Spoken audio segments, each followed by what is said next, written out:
Today I will be demonstrating how to properly download data from a CMS, a condenser monitoring system. The only tool required is a flathead screwdriver, medium size.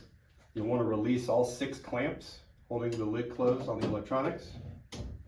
Then you can open the lid. Typically, Velcroed to the inside of the lid will be a USB stick that came with the equipment. Now keep in mind, some plants have regulations and rules about attaching media to a system that's installed at the plant. So make sure you follow those guidelines. The stick can be plugged into any of the open USB ports, 2 on the right, 1 on the bottom. Give the system a few seconds to sense the stick.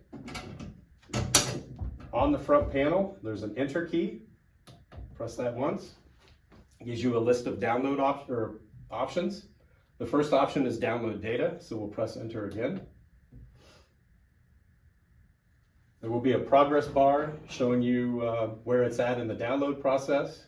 And if you follow the prompts, you can see that it saw the media, copied the file to the USB stick, and we're completed. Once it's completed, the display will go back to error leakage, and now you know the file has been copied.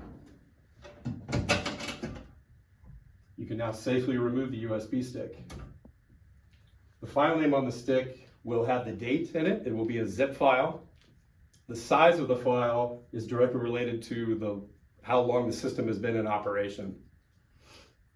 And the file name is in month, day, year format. Now, one thing to keep in mind, if you have 2 systems or more than 2 systems that you're wanting to download data from, when you download the second system's data, if you're not using Ethernet, these systems will have the same file name. So you will overwrite the first system when you download data on the second system. So you can get around that by either using 2 sticks or copy the file after you download the first data.